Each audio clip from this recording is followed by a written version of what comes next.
No one wants to. Okay, I'll start. All right. So an announcement first. I don't think Ramos told anybody, but the meetings next year on the same topic will be held at Motel 6 in Toledo, Ohio.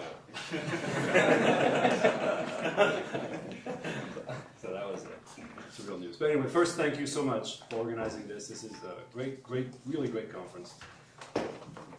Richard, Ramos, you were great. You were very fantastic host. The place is beautiful, and I think the intellectual environment during the whole week was really wonderful. So, what have I learned? I mean, in a way, I've learned a ton of stuff, you know, and I keep writing little tidbits on the side of, wait a minute, that's a great idea, or that's an idea I had, but I've never heard it expressed so well.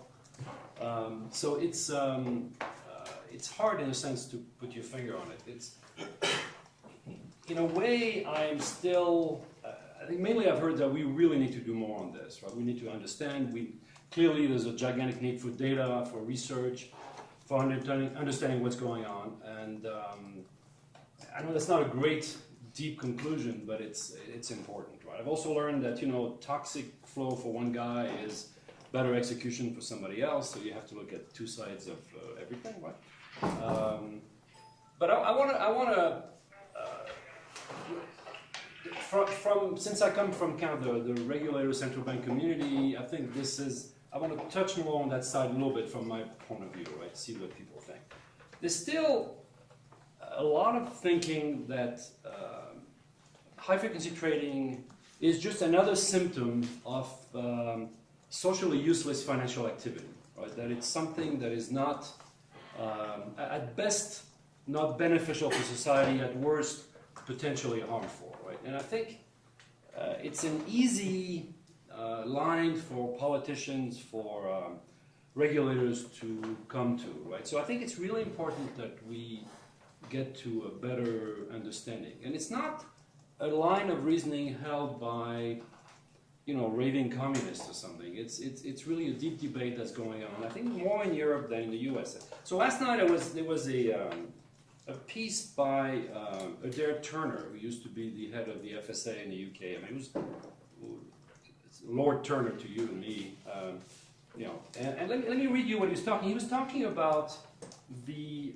what he believes to be the over leverage that happened in the past. And so he proposed a set of policies to diminish leverage in the economy. So it's not an HFT, but it's related to this, right? He said these policies, which I'm proposing, would amount to a rejection of the pre-crisis orthodoxy that free markets are as valuable in finance as they are in economic sectors. In other words, he's saying free markets in finance are not as valuable as they are in the rest of the economy. That's what he's advocating, right?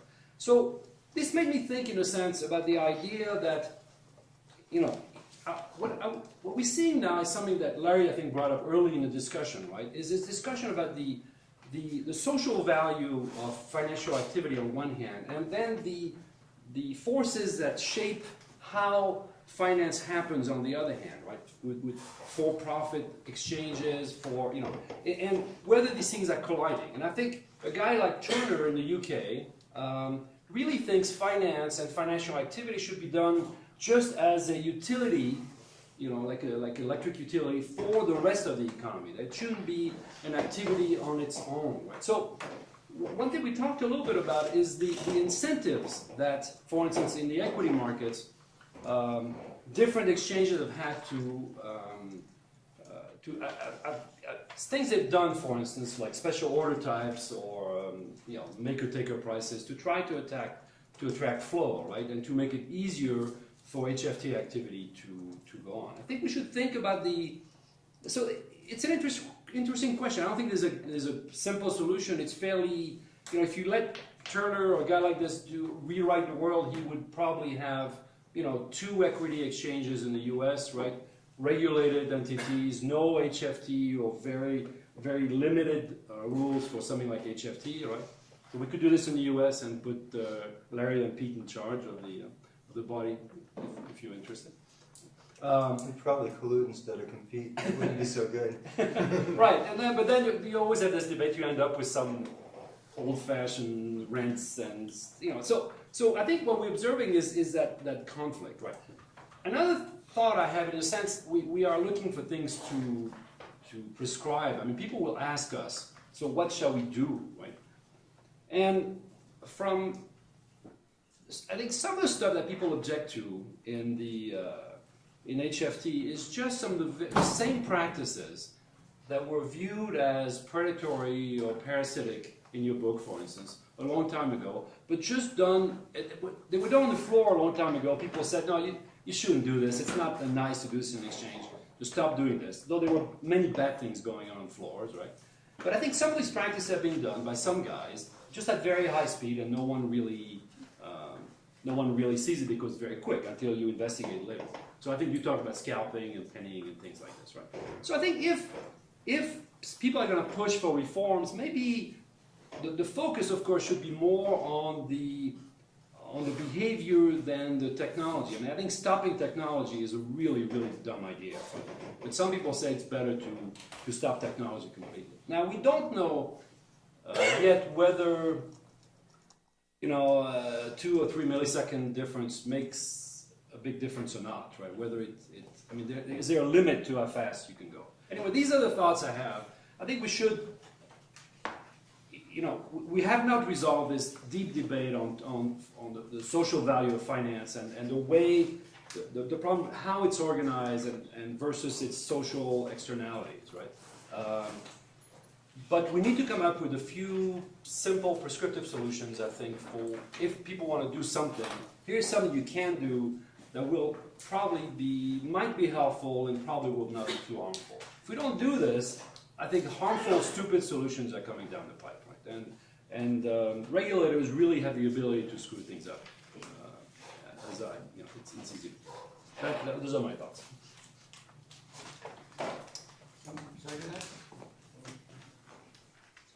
I think that the way to think about high-frequency trading is to think about high-frequency trading as a response both to technology and to regulation.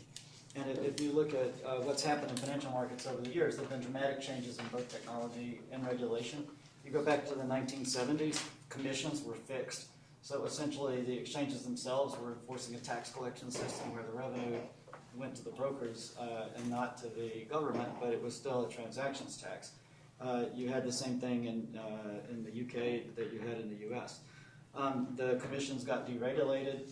That resulted in a system where there was maybe more competition and lower transactions costs, but maybe only slightly lower because large institutional investors had figured out ways to avoid paying the high transactions tax that had been levied by the exchanges. They had payment for order flow and other services that the brokers would provide in exchange for these high commissions.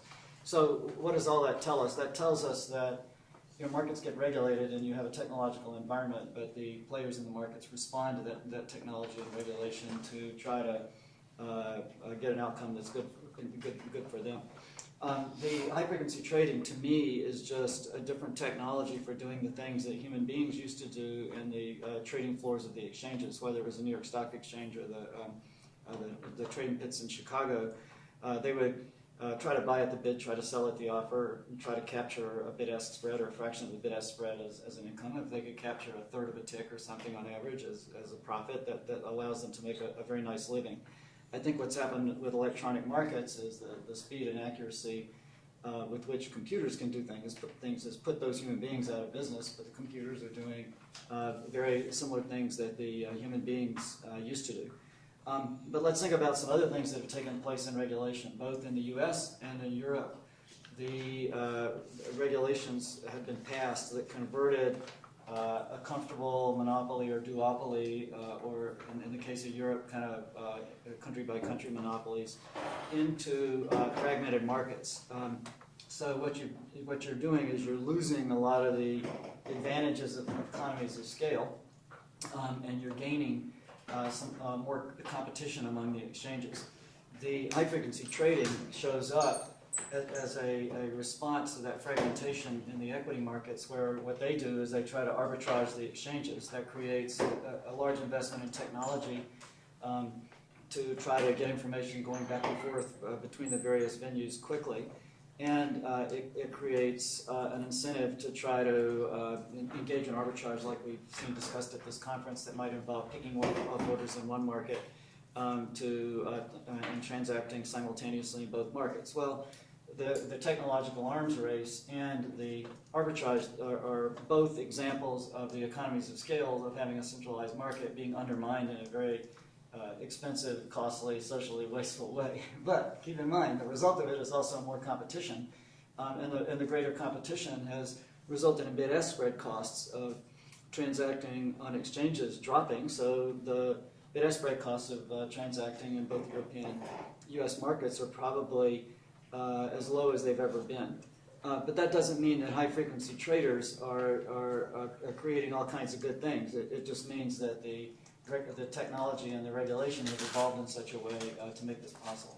So I think looking forward, the right way to think about high-frequency trading is to try to figure out a mechanism that will capture the gains from technology, which I think will bottom out. The gains are still accumulating, but we're reaching a point where the speed of light is a fundamental barrier, and that will soon, within the next 5 or 10 years, have markets reach a point where there aren't any more gains to be had on the technological side, particularly, but there are tremendous gains to be had on getting the regulation right to capture the forces of competition.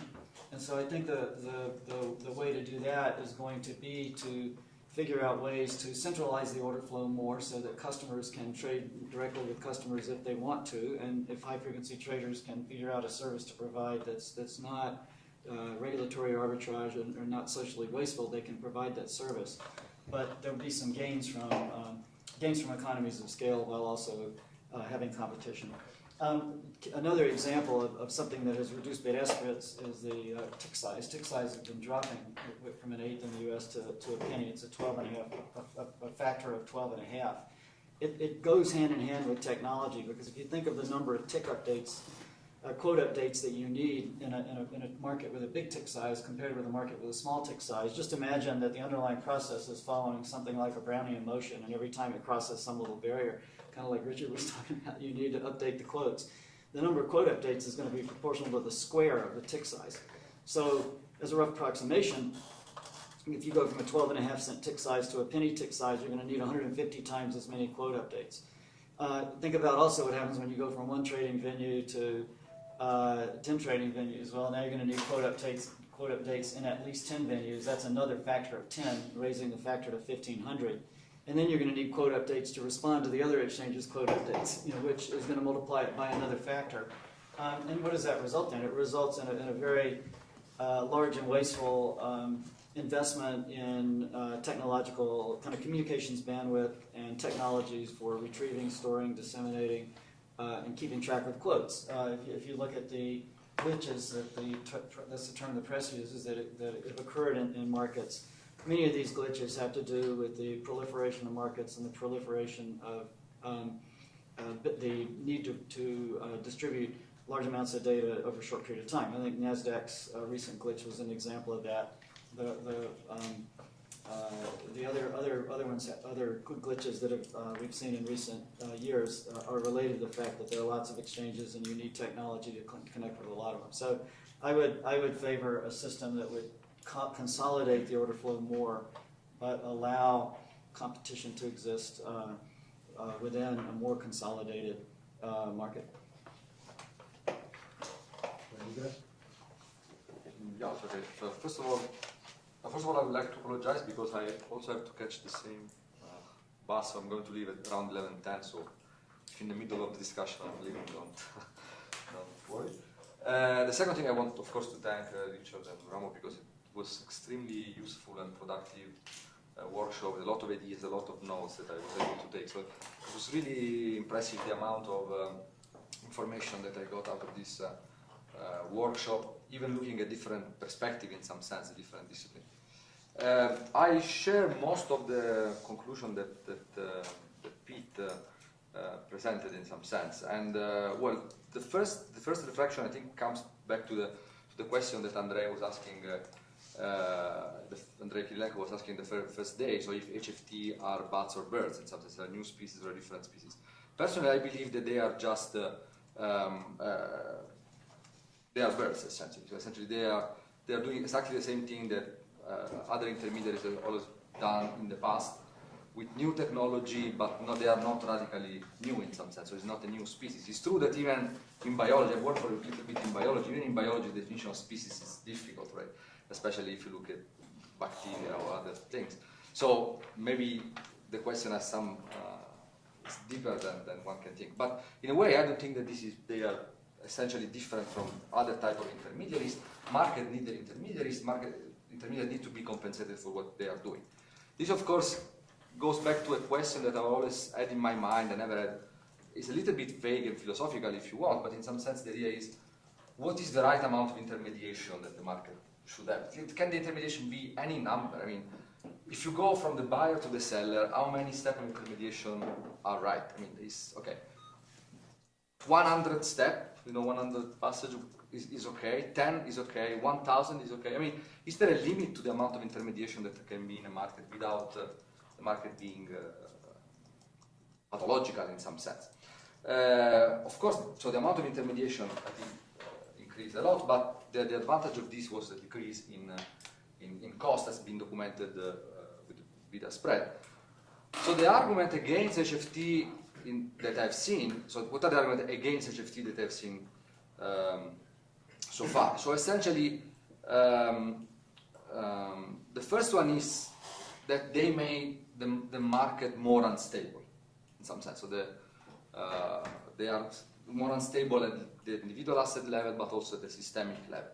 Is this true? Is this not true? I think this is not clear at the moment. I think the only data and careful analysis can answer this question, if this is true.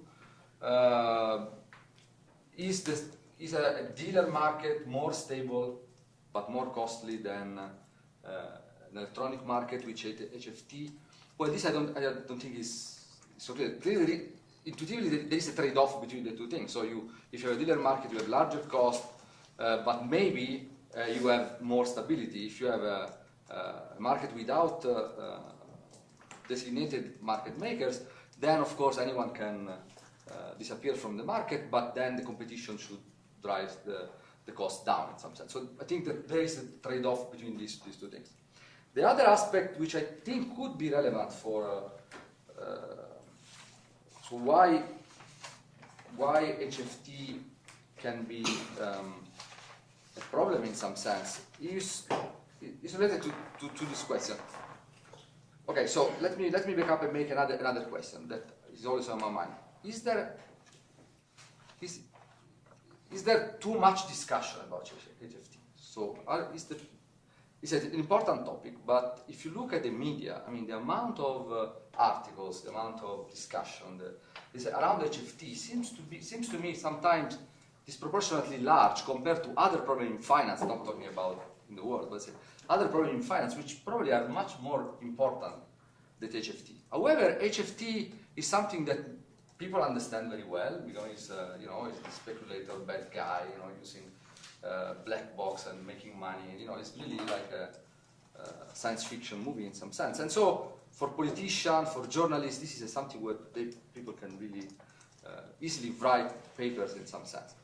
And so, having said that, I mean, this can create a sort of problem in terms of the confidence that investors have in the market. So this can be a problem. So the fact that you fund a lot of research around HFT and that you discuss about HFT could be that to say, look, we have done all these analyses, we have investigated, and we have found that HFT can be dangerous for this, but for these other things, they are not dangerous in some sense. So all this debate and research about HFT could be a way of identifying precisely in which sense they are dangerous and in which sense they are not, to communicate this to the big public, hopefully, and to the investor, hopefully they will understand in some sense, and so create confidence in this. I was mentioning, this one we were discussing with Larry, this paper that probably you've seen came out a couple of months ago on the New York Times, according to which the amount of volume which is traded in non-transparent segment of the market, meaning internalization and dark pool, is now around 40%, as it was like 15% in 2008. I mean, there was a steep increase. Okay, so why this is up? So why people prefer to trade in non-transparent venue? I mean, you read the article, and then some people interview, and some of them are saying this is in part is due to because we don't we don't want to be front-runned by HFT. And so this create in the market a kind of lack of confidence in the price discovery in the market itself, and then of course this can affect the price discovery process. So that can be this effect in some sense that I think it is important. I totally agree that one of the problem with Peter, one of the problem is regulation and especially fragmentation. This is a big problem in Europe, where as far as at least talking with regulators in Europe, they have the problem that it's very difficult for them to enforce some banning rule in the European market because of the decentralized, because of the fragmentation and because of the fact that some Italian stock can be traded in exchange which is not in Italy, and Italian regulators have only power on the Italian exchange. They can put some rule for the Italian stock exchange, but then of course all the liquidity is going to go somewhere else. And so this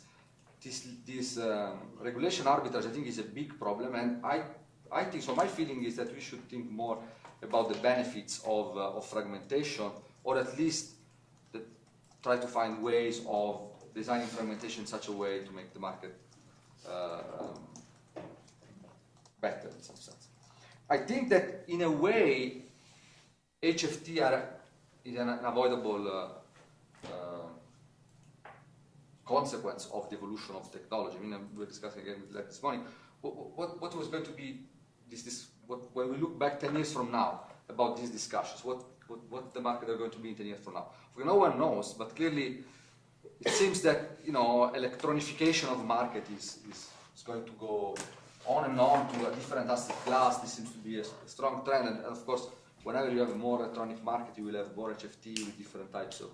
So I think this is, in some sense, unavoidable. I was discussing. I've never seen in the history of mankind. I've never seen a case where we had a technology and we decide not to use the technology except for weapons. This is the only case where the atomic bomb, and he was saying, for example,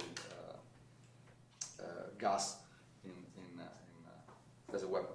So I've never seen this case. So I think this is unavoidable in some sense. I think that the right thing is to do it properly in some sense, to avoid to do mistake, to the new market, to regulate the new market in a proper way and avoid the same mistake we have done up to now. And yeah. So I think this is the main point I wanted to make. Sorry about that.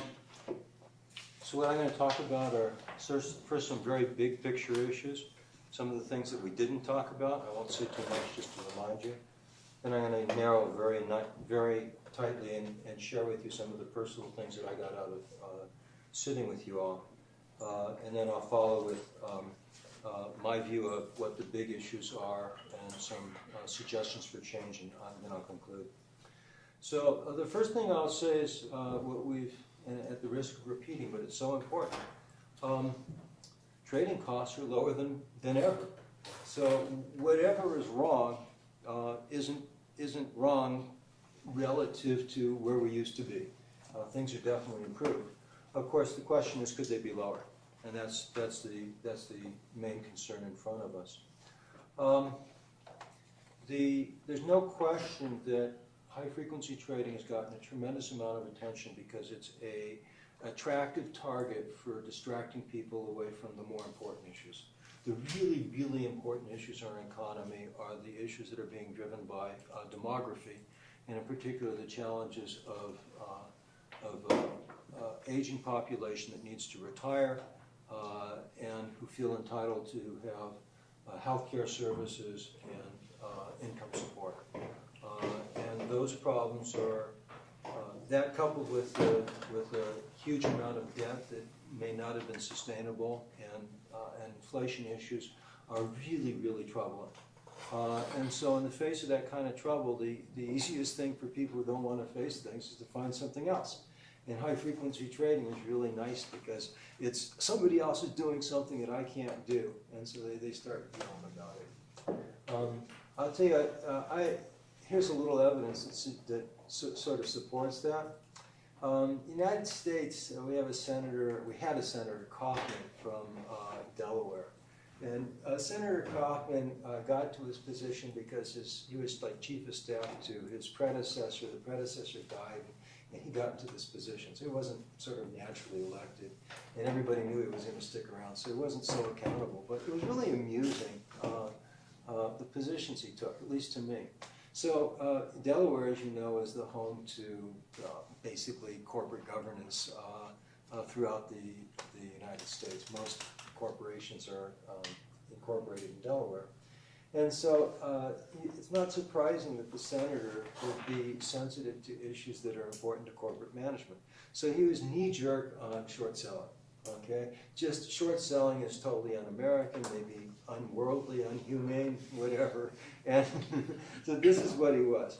Okay, so he was a loud voice on high-frequency trading, which I sure he didn't understand. Maybe did you ever meet the guy? I don't know. Yeah. My take is the same as yours. Yeah. Okay, so what's in common? Well, the high-frequency traders, it's not that he even thinks that they short, it's just he knows that there are computers involved in both cases. And so he knows he's supposed to yell about short selling, so there must be something wrong with high-frequency trading. So, okay. Here's something we didn't talk about, but it's sort of related to our topics. We spend a tremendous amount of time in market microstructure talking about equity markets and foreign exchange markets. And it's like the guy who's looking for his keys underneath the light. He lost his keys and he's looking under the light because that's where it's lit, right? And it's not necessarily where the keys are located, or in this case, where the big problems are. The big problem in market microstructure is in the bond markets. Bond markets are abysmal. If we could just get a tenth of the attention that goes towards high-frequency trading to pay some attention to what's going on in the bond markets, then that would be really neat. Now, of course, this is not a conference about market microstructure in general or bond market microstructure, but I will note that there are some important lessons that we get out of the bond markets that are important to other markets as well.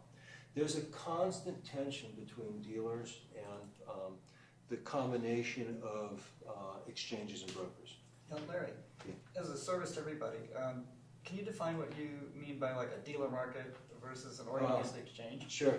Just so we know. Yes, we're on the same page, yeah.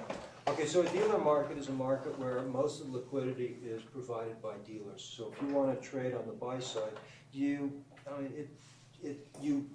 basically find a dealer who's willing to do the trade with you. And an exchange market or an order-driven market is a market where you form an order and you give it to an exchange or a broker. And exchanges and brokers, of course, are sort of in the same business. They're matching buyers to sellers. And the buy side interacts with the sell side with the intermediation of an exchange or broker that is helping with the search function.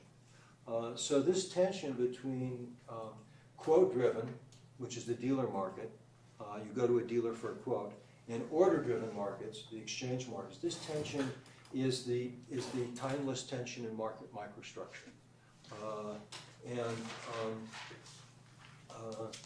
The dealers, of course, are always trying to get the customers to come directly to them and trade through them. The high-frequency trading is occurring in the order-driven markets, but even as that happens, dealers are trying to figure out ways of capturing more of the market. And so they sort of captured the market in the U.S. options markets, where the exchanges are sort of fronts for dealers, but the dealers compete among themselves at the exchanges, and they compete across exchanges. But this is taking us away from our topic, but I did want to mention it. Another thing we didn't talk about, but is important, is clearing. Clearing works pretty well in the United States for equities. It works really well for futures if you're in a particular exchange. But if you want to trade the same futures contract that the CME trades and you want to trade it somewhere else, that's a felony. Like, you can't do that. They got and that monopoly is basically enforced by access to the clearing house. And in other places, clearing is still clunky. And it becomes an incredibly important issue for the competition among exchanges. High-frequency trading is occurring at exchanges. We have to understand the exchanges and their competition to get a full picture. This is, again, not quite what we talked about, but it is a really important topic. Okay, so let's talk about now the micro things that I learned, or many of these things I was aware of, but now I appreciate much better than before. And so that's really learning too. First of all, the notion that brokers and exchanges compete with each other. I mean, I think all of us knew this before we came in. But listening to this discussion, I really realized the richness of that competition. Some of it I got from listening to Robert. That as the brokers produce better algorithms, they're really getting into the exchange space. Because the exchange space consists of order types that allow you to do things. But the exchanges are doing the same thing. They're creating order types that get into what brokers used to do. So a good example, this is the one we mentioned about the Chicago Mercantile Exchange doing these spread markets where they imply the liquidity from the spread into the two underlying markets and every other combination. Well, what they've done is they totally eliminated arbitrage. But another way, the calendar arbitrage. But another way to look at it is they provided a brokerage service that said, you know, as a professional or a well-informed entity in this market, we know that though you want to trade this, you could actually trade it the other way. We won't even let you see it, we'll just let you do it. Okay, we'll take care of it for you. So brokers and exchanges compete with each other, and I think that tension is rising rather than falling. Another thing this is really new to me, I realized with your assistance that much of the opportunities available to high-frequency traders are crumbs that are left by buy-side traders. As the buy-side traders get smarter, they're going to do more. Now, I've had some pieces of this before, but in talking to you guys, I really picked it up, talking to Pete as well. I've always known, but now I really appreciate that buy-side traders can displace dealers. And the high-frequency traders, of course, are dealers operating in an exchange environment. They can because the dealers have to make a profit. The buy-side traders only have to reduce their transaction costs. I credit Pete for reminding me about this over, I forget whether it was over dinner where I was paying attention or over wine where I just sort of got it in one ear. Is it ecophysics or econ physics? Econophysics. Okay, I didn't pronounce it right. Yeah, all right. So, you know what? You've heard me speak about this. I'm not going to talk a lot more. I have a fair amount of skepticism about it, but a lot more appreciation now than I did coming in half a week ago. The search for regularities, in particular tail regularities, is really important for risk management. And now that I'm sort of more exposed to this, I really realize that there's absolutely no excuse for anybody ever being surprised by a 5 standard deviation event. I mean, that should not be surprising. We knew it in different ways. You just know it by looking at history. We knew it early on when we started thinking about student T distribution stuff. My own dissertation was about this. But people just, you know, they don't learn very well, I guess. So having a characterization of these regularities, particularly these power relations, I think is really interesting. It really stretched my mind, and I encourage you to stretch yours to try to find what are the invariance regularities or the constraints that can give rise to power relationships in human behavior. So what is it about humans?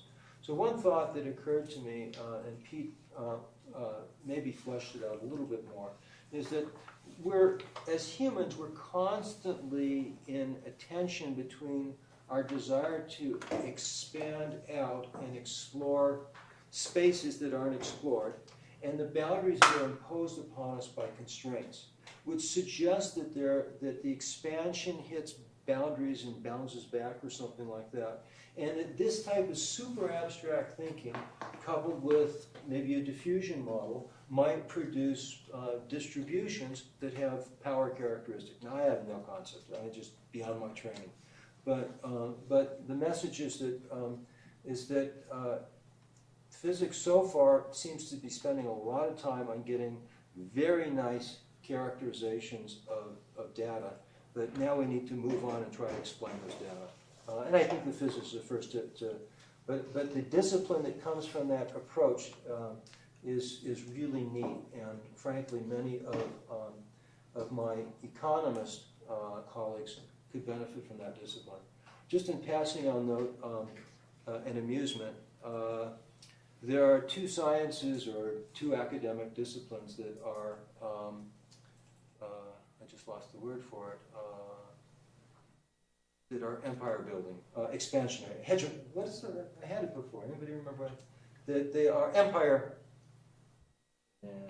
it'll come to me. In any event, imperialist, thank you. Yeah, the two imperial disciplines are economics and physics. And so when the two run together, that's where the fighting starts. But it's pretty amusing. So, lest you, I loved physics when I studied it. So personally, I thought being exposed to the Hawkes processes was really neat. I remember when I first learned about armor processes in college, and then I remember later when I learned about arch processes, and now I feel like I'll always remember where I learned about the importance of understanding clustering of events, which is in some sense just follows that progression. So that was pretty neat. Thank you guys for that. Another point that I've always known and always think about, but just never appreciated to the same extent with respect to profits in market microstructure is the following. Rents are associated with choke points. And so when we think about profits and so forth, it's the choke point that's going to get the rent. And so some high-frequency trading strategies, the telecom firms are going to earn the rents, especially when an arbitrage strategy between distant markets. If they own the only good pipeline, everybody else in effect is working for them. And that's true to some extent to the exchanges. The exchanges that have strong positions, another way of saying monopolies, like the Chicago Mercantile Exchange, they're going to find a way of extracting the benefits that are associated with all the people who trade there, whether they're buy side or sell side. And they're going to do it by discriminating in their pricing policies, and in particular with respect to the sale of data and exchange fees. So, and then the last thing I'll note is probably the smallest one, but I just thought it was one of those clever things that I always want to remember. So being told in the Brazilian markets, and I'm sure it's everywhere else, that high-frequency traders will ping the market far away from the market to find out what latency is. So it's a safe thing to do, right? And if you want to know what latency is, just do it. If I ever had to do that, I'd like to think I would have thought of it myself, but I didn't think about it until I heard it, and I really felt neat about it. So that was kind of cool. Okay, so some main themes that I think were really important. Time is of the essence with respect to high-frequency trading. There's no question about it, but it's relative, it's not absolute. This sport of trying to beat your competitor has driven people to run really, really fast. It's driven the exchanges to provide super fast services and so forth. But for the rest of us, it's just a dissipative loss. I just cannot see how the markets are any better for the people who are making real decisions based on the prices or need to move liquidity around and so forth, operating at microsecond levels as opposed to millisecond levels or even 1 second levels. Now, I appreciate the need to be able to do arbitrage so you don't have one leg up and so forth, but it just seems really wasteful. And so I'm concerned about that. Market data is of course, really, really important. And I'd forgotten that we used to argue about who owned market data. When I was at the SEC, we spent a lot of time arguing about this. And the issue sort of got resolved then that market data would be free at the top of the market, and it would be, the exchanges could have these value-added products. And the SEC never had the strength to really confront the exchanges. The exchanges would say, you know, we really have to compete. This is how we compete. And we thought at the time that maybe this wasn't a good thing. And the traders complained. And they said, you know, we really own the data. I would love to see the debate as to who owns the data reopened. My gut feeling is that data belongs to the people who create it. Of course, you only own the piece that you have, but the notion that the value added is associated with an exchange is just hard for me to believe, because as I told you before, my Icelandic student was able to create an exchange overnight. It's just not I don't mean it's a trivial activity to create an exchange that can handle all the order flow with the security and with the orders of magnitude leaps in the amount of data being transmitted and so forth. That's not trivial. It's very expensive, but in the grand scheme of things, the reliability doesn't have to be 5 or 6 sigma that you would expect for sending people to the moon on a moonshot, or you want to have. Of course, it was never that high.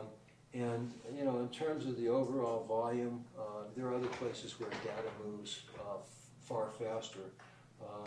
The most impressive place where data moves is in, the physicists are aware of, in the particle accelerators. I mean, there's unbelievable explosions of data and how that's processed. So, okay, so last main theme, information is always important in economics.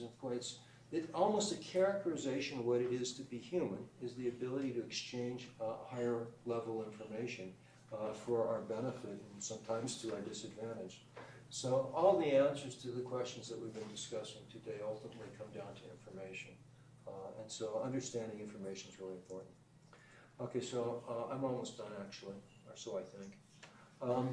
My main concerns are about concentration, about market power. As I look forward, I'm not concerned about high frequency trading. I'm concerned about it becoming dominated by a few players. The barriers to entry are growing, and the technology is getting cheaper. This race still seems very expensive to me and likely to remain expensive. The biggest barrier to entry is knowledge of what you did that other people didn't know that it was you. And as the high frequency traders get bigger and bigger, they know which trades they had done. Okay, and so they can use that information to further refine and tune their trading models, which becomes a huge barrier to entry for other people who don't know who was behind that trade and the context in which the trade took place. So if we let the high frequency traders grow, you run into sort of a monopoly dealer situation. There'll always be chipping at the fringes, so the monopoly will be regulated by the cost of entry to some extent. But I just strike me that this is not a place that we necessarily have to go. That bothers me. Regulators probably just don't get it. They wait until there's a crisis, and then it's too late. At the SEC, the regulators are attorneys. The attorneys live in a world where precedence is a god to them. And as a consequence, things that are obviously wrong, they're reluctant to correct. I ran into this when Annette Nazareth and I were trying to write Reg NMS, or at least specify it. And we argued endlessly about make-or-take pricing. Make-or-take pricing just shouldn't matter, other than that it creates agency problems and stuff like that. What happens is just narrow spreads. But those agency problems really bothered me. I think it bothered them too. But they had already said it was okay, and so they wouldn't go back on it. And I said, you know what make-or-take pricing is? Make-or-take pricing is like this. If I'm the purchasing officer for USC, and USC needs to buy chairs, and you'd like to sell chairs to USC, I say to you, I'd be delighted to arrange a trade on behalf of USC, but if you want to trade with USC, you have to pay me first. That's a felony. But because the SEC attorneys said it's okay, with a no comment letter before Reg NMS, when Reg NMS came along, and because of the agency problems associated with it, it just didn't change. I think you guys are probably aware of some of the agency problems. Initially, the problem was that the retail brokers wanted to have a place to send limit orders where they get paid if the limit order is executed. And the problem is if you have a limit order at a traditional exchange and a make-or-take exchange, 2 limit orders, both at the same price, which one executes first? The taker looks at the 2 exchanges and says, I don't care, they're both at the same price, but At the traditional exchange, I don't pay the big access fee. At the other exchange, I pay an access fee. And so the make-or-take exchange, those orders are the last to execute. So what happened is the broker gets paid if the order executes. It's going to get it's crummy representation. It's not best execution. It's best representation. The SEC never paid attention to it. And I despair of their ability to get through those issues. The good news is that, as screwed up as it could be, we still muddle along, and things seem to be working pretty well. So recommendations, personally, now these are just my opinions, I'm now I think they should just equalize the data. I really think the data belongs to everybody. It's produced in a globally coordinated system. I don't see why exchanges should own it. This is unusual for economists, but I actually think that we are revealing too much information in market structure. First of all, I think it's essential that traders be allowed to hide their orders to whatever extent they want to, because the option is simply not submit the order. Now, if they want to hide the order, they shouldn't get as much precedence as those people who are willing to display their orders, but there should be a way of locking in your order where it's hidden. The second thing I think is that we display too much ex post information about trades, at least in the equity markets. That's probably right to display trade prices as they occur immediately, but trade sizes probably shouldn't be displayed on an individual trade basis. Probably the information should be, for actively traded stocks, it should be aggregated over a minute or over 5 minutes, and then presented on that basis. So you can find out what volumes you're doing over 1 minute or 5 minute intervals, but you can't get the correlation between the trade size and the actual print of the price. Let people print as many trades as you want. So if the price is the same, just keep printing it. It doesn't matter. That's fine. But that volume information does very, very little to help us understand price formation. But it does provide the fuel for people to mine the future intentions of certain types of traders. I just don't see that there's much that we can get out of that. Here's a small peeve that you guys reminded me about. I hate the euro-dollar pro rata allocation scheme. It's so patently obvious wrong in that basically, here's a good example of dealers operating in an exchange environment that basically got control over the exchange. So you have to be a huge dealer to offer liquidity in any reasonable way in that market.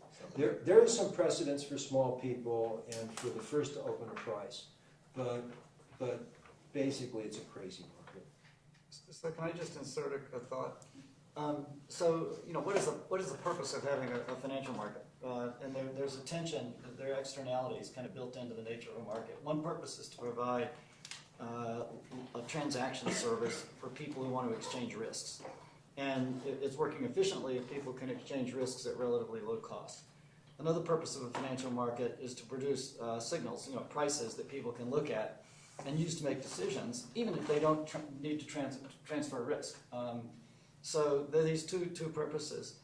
And the third purpose that I think is a kind of bogus purpose from the perspective of welfare economics is to allow the dealers to have a comfortable oligopoly so that they can extract monopoly rents from the people that would otherwise benefit from the market, namely the people that want to transfer risk and the people that would like to see the prices so that they can make economic decisions.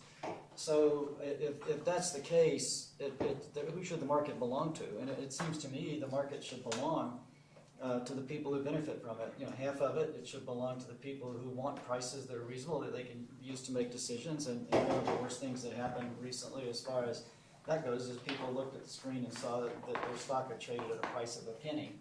And fortunately it was only for a fleeting moment and it was kind of treated as an error, but if you're a retiree and you have a lot of your life savings invested in that, you could have had a heart attack and died on the spot, right?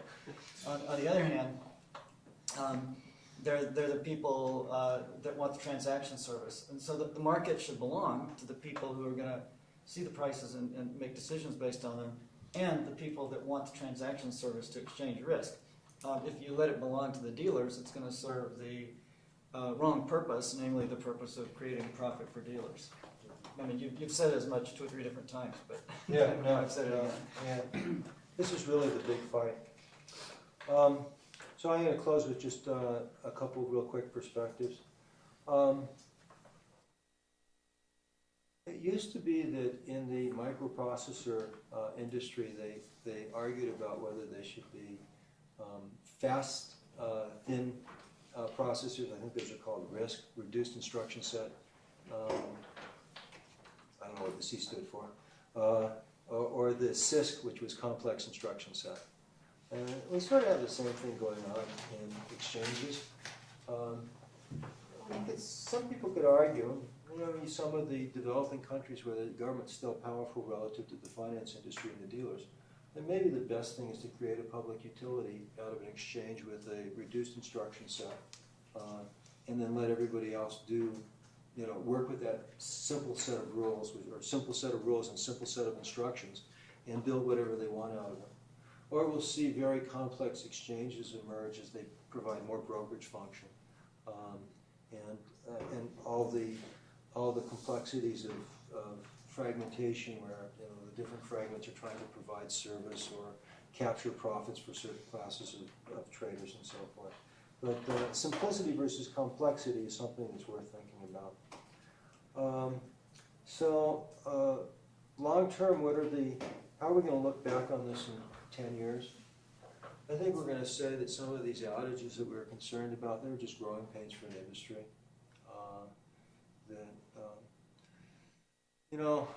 I remember when electricity used to fail every now and then in my home. I don't know what happened. And sometimes a storm, or some switch didn't work or something like that. And then it would come back on pretty quickly. Almost never fails anymore. Although interestingly, because the system's gotten more complex, when it does fail, it often takes down almost the entire network, which is interesting. Maybe I'll close on something that I learned from Rick Bookstep. Strongly recommend his book, The Demons of Our Own Design. So he's got a background, I think, in systems engineering. He's certainly well read in there. And he talked about systemic risk. And systemic risk comes from tight coupling, where things happen quickly in an environment where there's a lot of complexity. So where you could handle it if it didn't happen so quickly, because you could pull apart the pieces, but the complexity makes it too hard to solve the problem when something happens. And if you don't have much time, then the problem starts propagating. So I guess that's what we learned from the system engineers. In any event, I think looking back, we're going to say that this was an interesting time. There were a lot of growing pains. Clearly, high-frequency trading is here to stay. Eventually, people get bored of it, of the criticisms and so forth. The regulators, when they act, they'll put in sort of Band-Aid-like things. They don't want to be blamed for doing too much, but they don't want to be blamed for not doing anything. So things like circuit breakers that halt the market, whether they're good or bad, they're by and large pretty benign. They might be bad because they're attractors of volatility, but they also can attenuate volatility. We'll never really know the answer, but the world won't be much different one way or the other. So let me try to share my reflections. So it's a bit a scary title for this session, so I don't know. But so first of all, I would like to thank the organizer. I enjoyed very much the conference. It was great. We had many discussions, and I learned a lot, like live. So I will be quite short. In fact, many of the things I wanted to say have been said. And so I think that what I learned during this week is that it's very important, I think, to start from a broad picture, because otherwise we tend to very quickly discuss details, and it's not even clear that the details matter for the broad picture. And it seems to me that the broad picture, and I was very influenced by what Christine said during his talk, is that at the end, high-frequency trading has to do with progress in information technology, and it has to do as well, like Pete was saying, with changes in the way markets are organized, fragmentation, the fact that markets have become electronic and so on and so forth. So we have two massive changes, information technology on the one hand, and on the other hand, changes in market structure, both in the US and in Europe, which are massive. and those two things interact together. And certainly there has been an impulse for high-frequency trading, for instance. So I think the question then is, what is the effect of these changes? What is the effect of information technology changes in the way markets are organized on the services which are provided by financial markets, and whether those changes make markets more efficient at producing those services or not.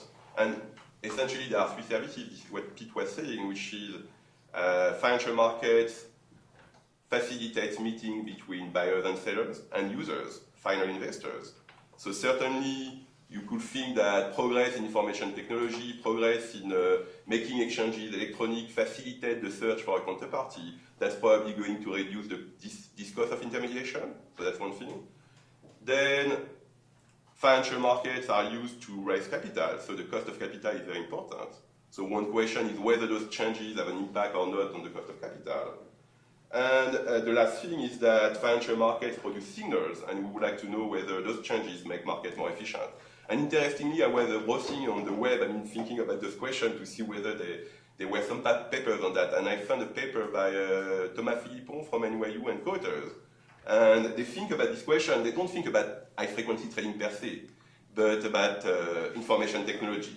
And they try to take, again, a broad perspective. And they say, is there an effect of changes in information technology on the efficiency of the market, information efficiency, taking a very long time series?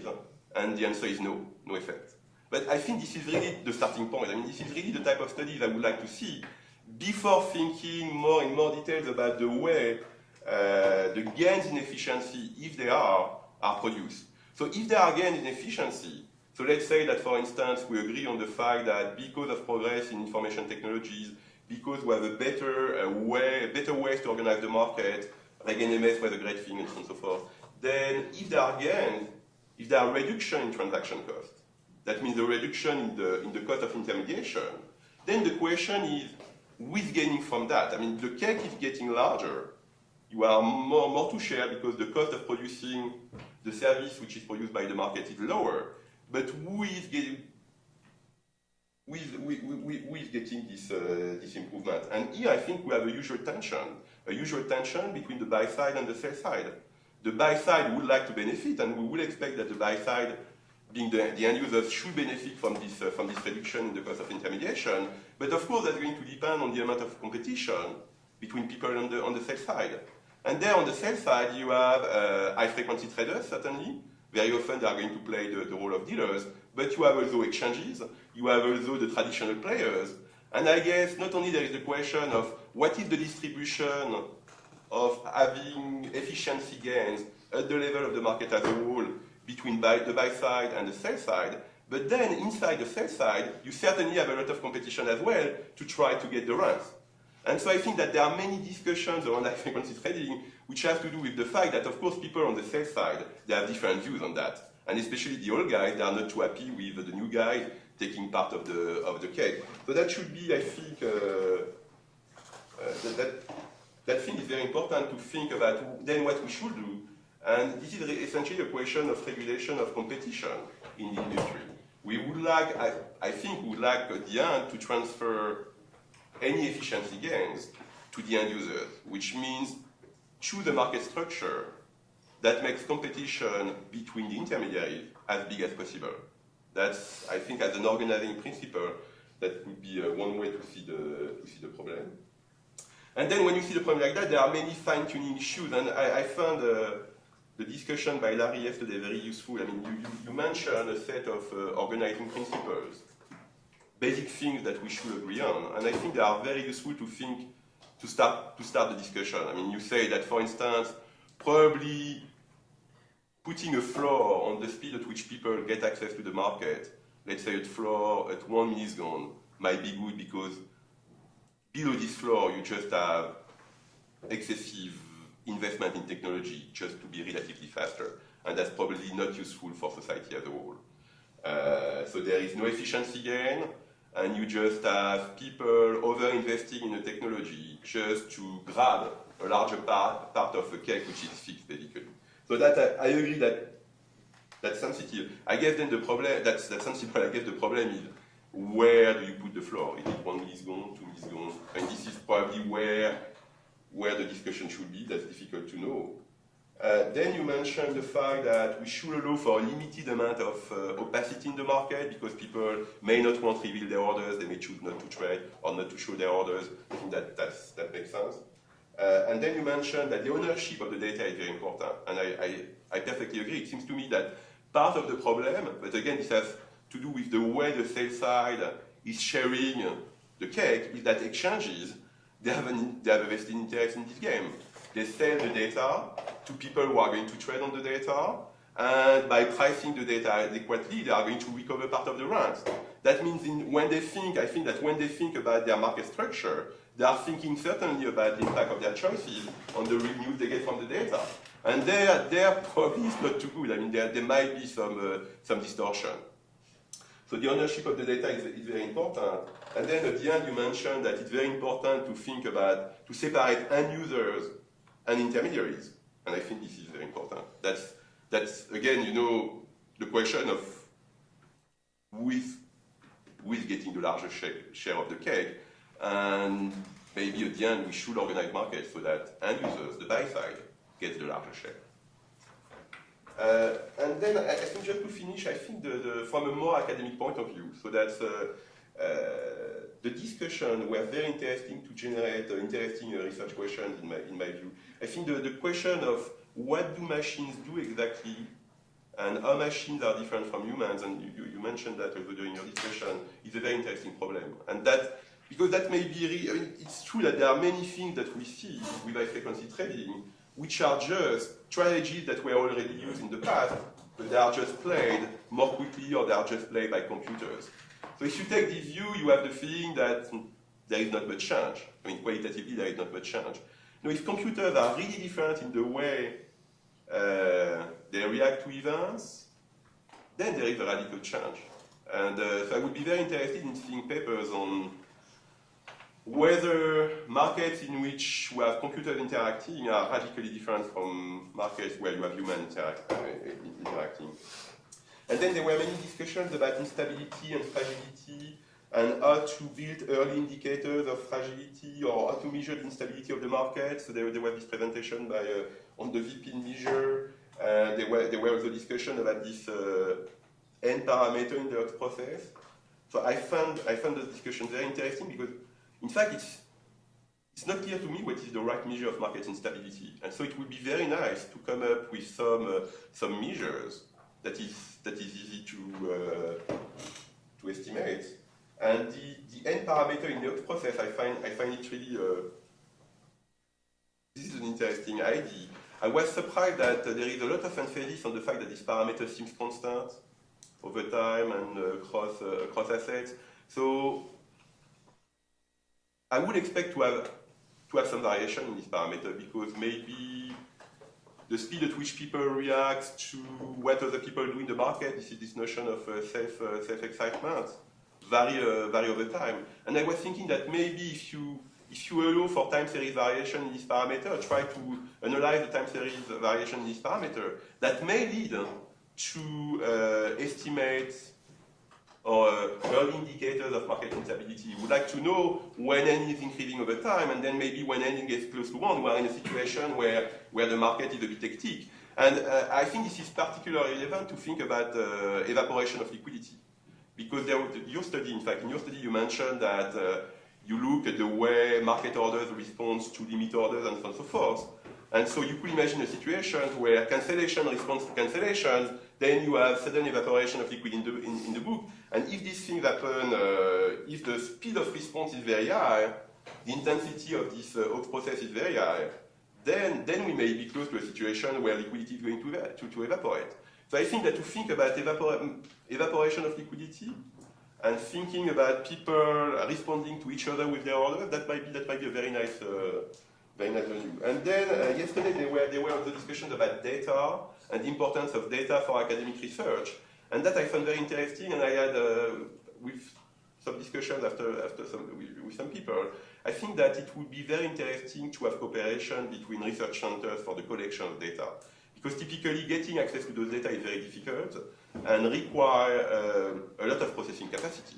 So this is where having a joint venture between researchers and institutions might be extremely useful.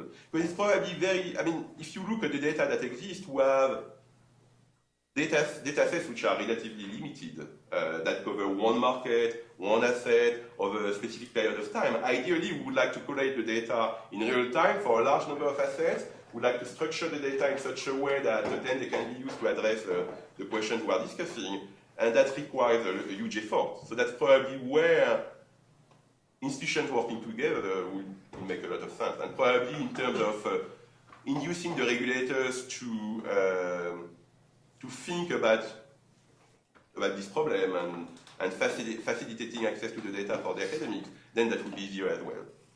So those are, those are my reflections. Can I make a comment on technology? If you look historically at the way markets work, and especially dealer markets, but even organized exchanges, a lot of their historical behavior has been to prevent the use of technology in order to protect some interest groups within the exchange.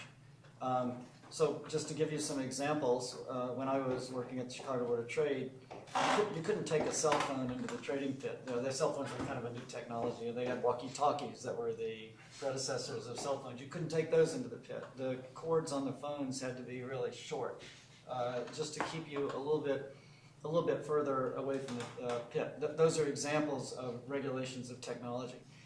In the dealer market for bonds, if I remember correctly, the interdealer market sent all of the quotes in video mode. Why do they send them in video mode? Because then you couldn't easily transmit the quotes to your customers and let the customers know what was going on. So what they were doing is they were sabotaging literally the quote mechanism in order to protect the cartel based on information about quotes.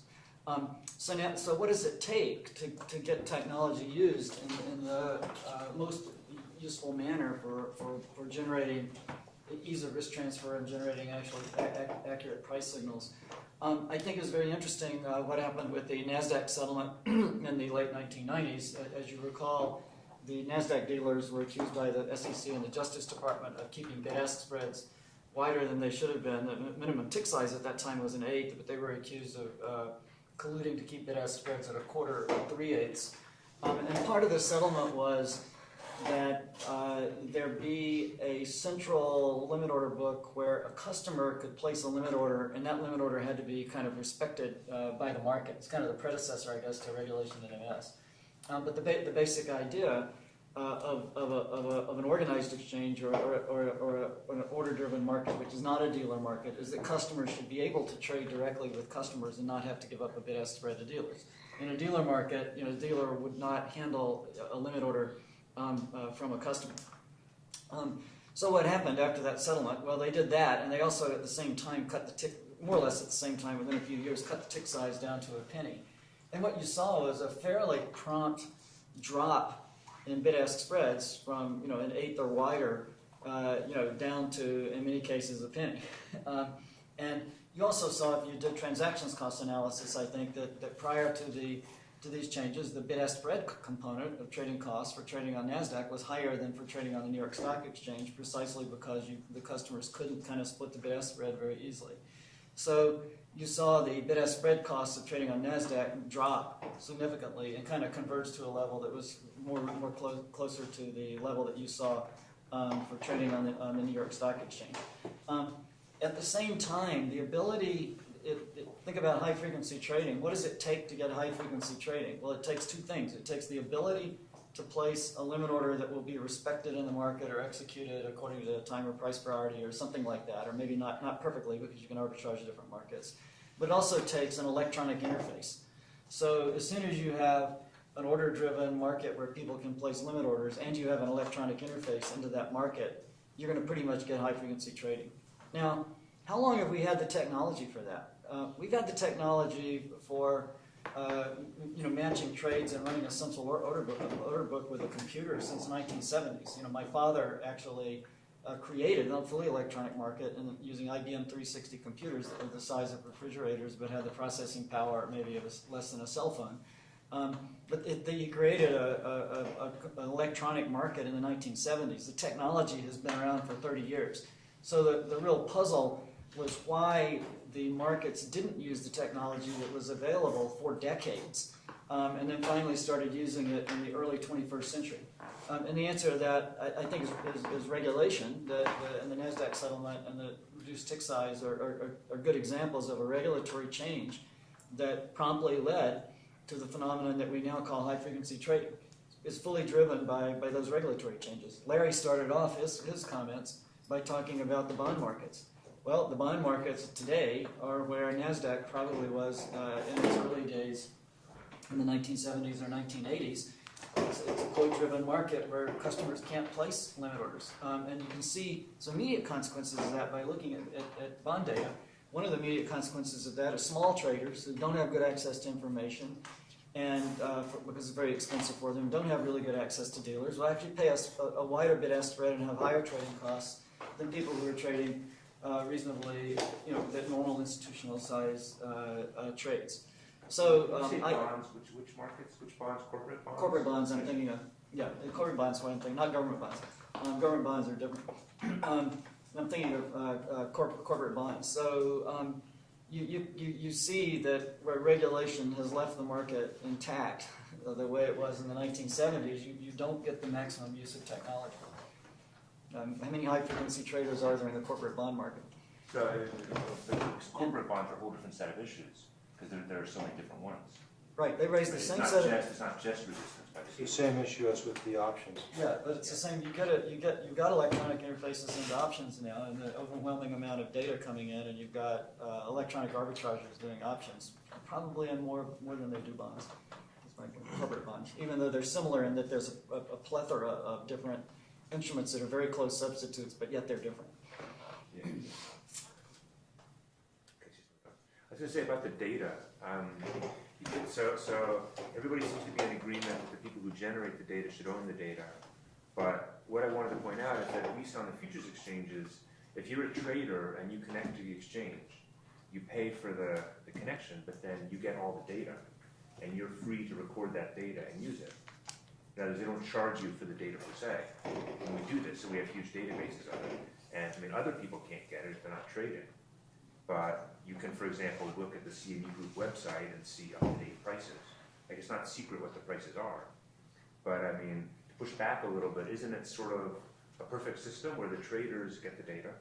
If you're actively involved in trading, you basically get the data for free, real time, and you're free to record it. You can't resell it, but you can record it, and other people get reference prices on the website. I mean, whether the exchanges should be mailing DVDs of data to anybody who asks is a different question. I mean, we would pay for historical data, but once we're connected, we get as much as we want. When I was thinking about data being belonging to the traders, I was actually thinking about the real-time data. But as Pete's comments made clear yesterday, the day before, if more of these data were available to academics, we might get a little bit more discipline imposed upon, not discipline. The academics are about the only group in our society that really actively looks out for buy-side traders. The large institutions look out for themselves pretty much. But brokers too. Well, somewhat. Certainly not retail brokers. Retail brokers just aren't really looking out for their customers' interest. The clearest evidence is all the internalization. The internalized order flow, so we're all on the same page. A broker internalizes his order flow when he executes, or she executes the order, the customer's order off of his own or her own account. And transaction cost studies show that internalized order flow gets worse execution than order flow that's sent to exchanges. And just to come back to your point, I mean, you get the data for free because you trade, but you pay an access fee to the market. And I guess the price of the data is bundled in this access fee. So I think, you know, It's hard to say whether that's technology, for paying for the technology. Or for the market. This is a bundle. That's just a way. That's just a strategy for the exchange to sell the services it is providing. It could unbundle the services or bundle them. It has chosen to bundle them. And I think that then the issue is that people who don't decide to trade in this market, they have access to prices with a delay, and they may still find the prices useful for their decision. So if this delayed, cdgroup.com, they have it all on their webpage. I don't think it's even delayed. I could check, but you can look. they get the full ticker. No, but the current price. If you want to know. Yeah, but that's just a subset of the. Ideally, you would like maybe to know all the data. But if you're not trading, you shouldn't need to know that. Well, you may need them for your decision in another market or. You know, throughout our economy, we have various industries that are characterized by network economies. And most of those industries, certainly the big ones, are called utilities. And they're either provided by the government, which is often inefficient, or they're provided by a single entity that's usually subject to government regulation, which is troublesome. But the ultimate trouble stems from the fact that the network economies that tend to reduce competition. In the exchange space, there's no question about network externalities, the value of the order flow, and so forth. And we used to have something of a quasi-governmental centralized model. We still see this in a number of countries, where the exchanges were mutual organizations and subject to the regulation of the SEC. With growing privatization throughout our economy, there was a feeling that they wanted to be privatized because they could see they could make more money. At least the exchange officers could see it.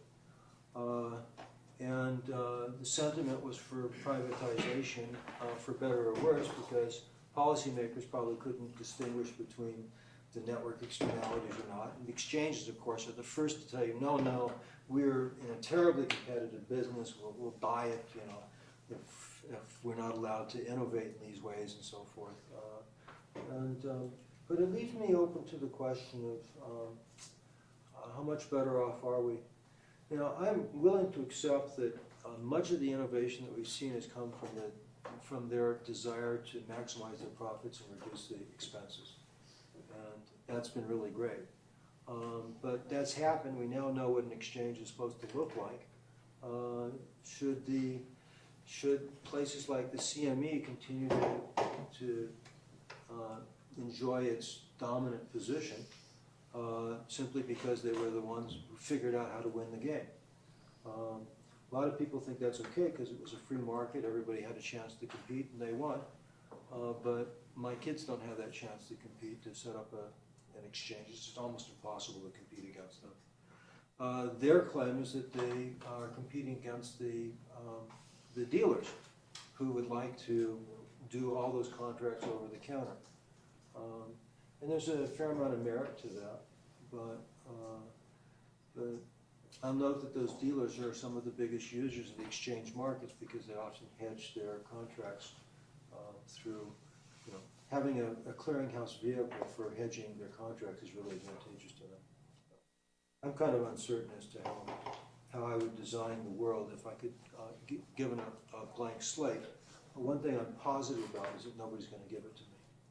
Yeah, let me comment about, sort of taking off on what you were saying, but also what you were saying earlier, and this is internalization. This interacts with the transactions tax in a big way that we haven't talked about at this conference, but I think we should put out on the table. But let's look at it historically. Go back to the 1970s, where there were minimum commissions. So that's the exchanges, the dealers, brokers actually themselves, getting together and saying, we're going to levy a transactions tax on all of our customers, and then we're going to distribute the revenue among ourselves. Okay, so it's a transactions tax. So how do you actually prevent competition among the brokers from undermining the transactions tax? Well, if you think about it for about 5 minutes, you realize that you have to have a rule that you cannot internalize order flow. Because clearly, if I can internalize order flow with my customers, I can just reduce the bid-ask spread by the monopolistic component of the artificially high commission, and therefore rebate the excess commission to the customers in the form of a better price. So in order to enforce the regime of high commissions, you can't let brokers trade with their customers. You can't have any internalization. You have to force everything to go to the exchange. And then the exchange has to have rules that make sure that the people on the floor of the exchange are not invisibly rebating the commission, excess commissions back to their customers. For example, there's a huge amount of regulation of error accounts.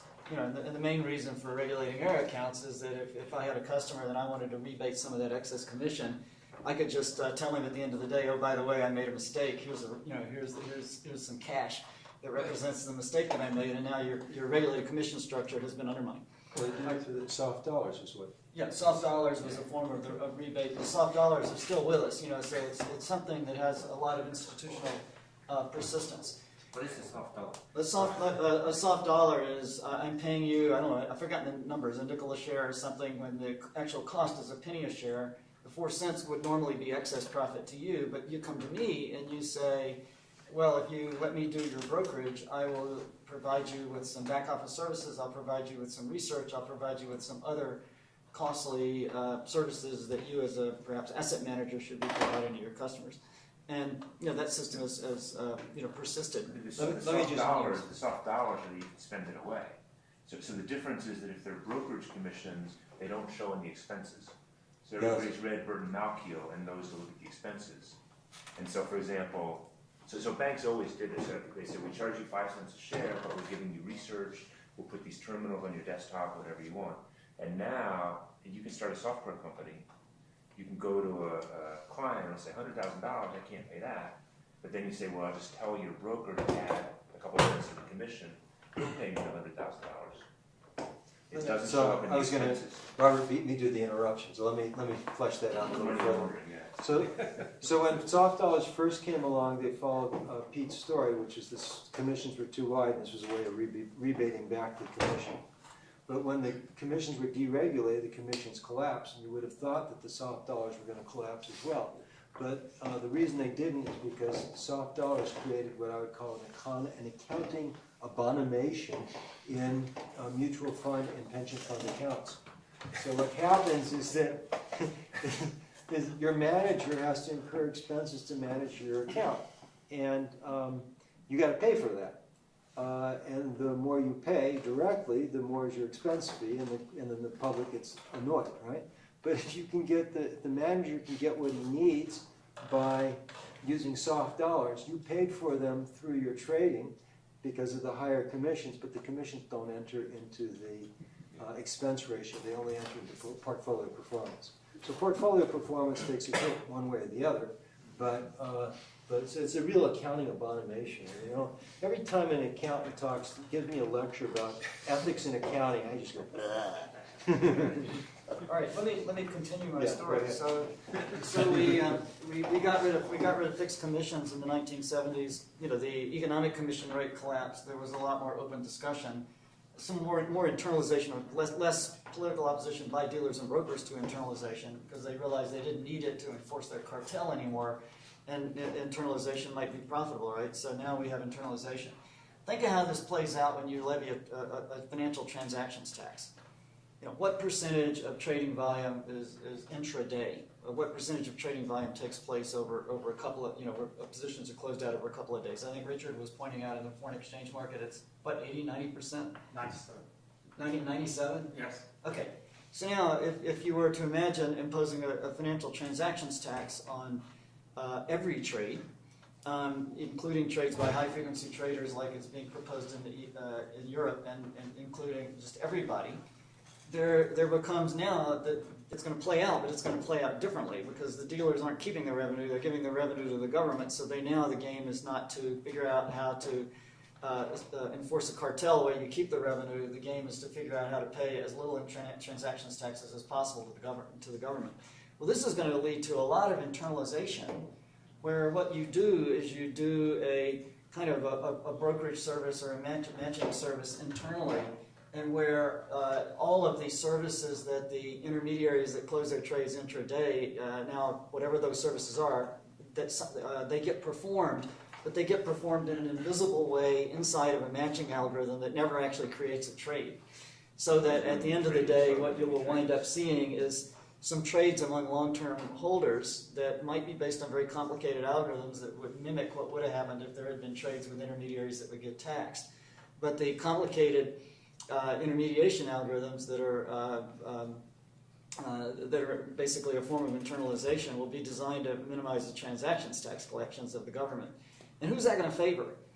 That's not going to favor, ostensibly it would favor the longer term traders, but the big beneficiary is going to be the people that run these internalization services. And since there's an economy of scale in matching, there's going to be an enormous economy of scale favoring the larger internalizers over the smaller internalizers. And what you'll wind up with, I'm afraid, is an oligopoly of internalizers with complicated algorithms that don't tell you anything about what's going on intraday, and then at the end of the day they will say, well, we have a matching engine and these traders bought and these traders sold and here was the price, and sorry people, we're not telling you anything about how this actually was arrived at, but it was arrived at through an algorithm that was fair to all of our customers. Now customers are stuck having to kind of trust that promise, and I think it's going to be a horrible system, but it's a system that will occur if you have a financial transactions tax, unless you accompany the financial transactions tax with a very hard rule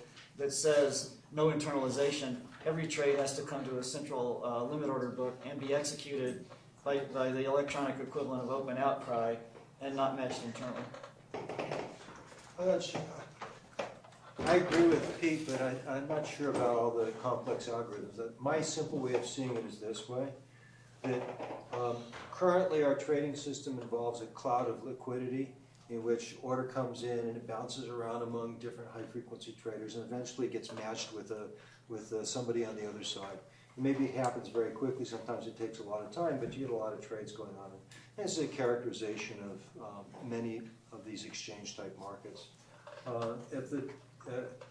That's one way of trading. Another way of trading is you trade with the dealer, with or without all those crazy algorithms. Well, in this one, it takes n transactions, which means n transaction taxes paid. In this one, it's only one transaction or two transactions, the buy side to the dealer to the other buy side, buyer to seller.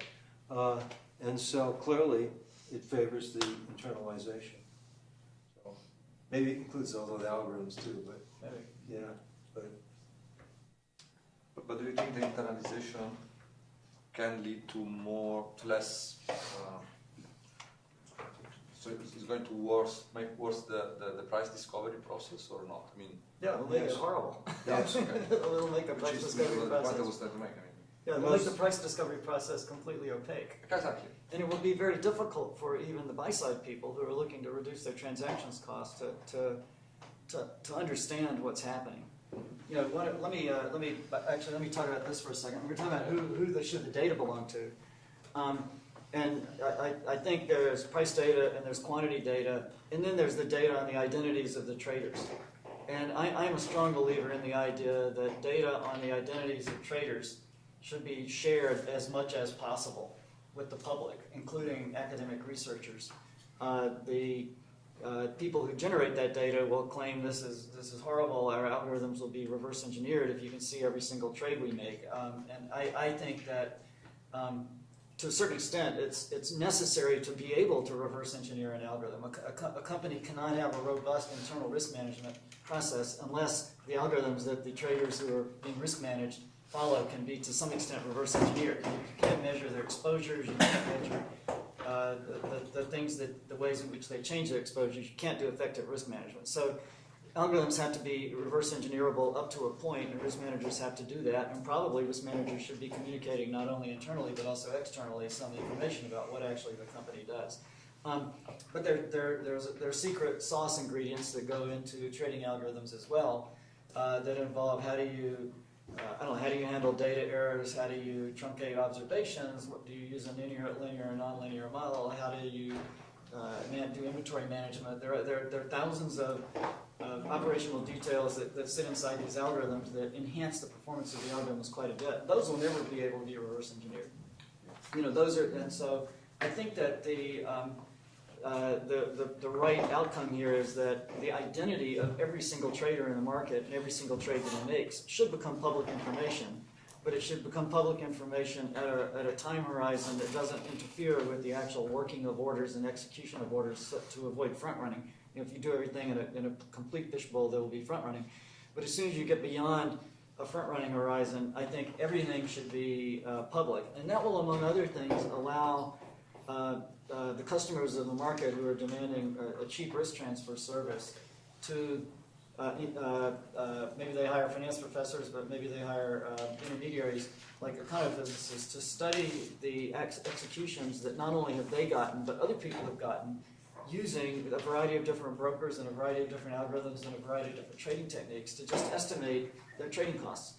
Otherwise, the trading costs are very, very difficult to estimate, and right now, it's very difficult for an ordinary customer to know whether his broker is giving him good service or not.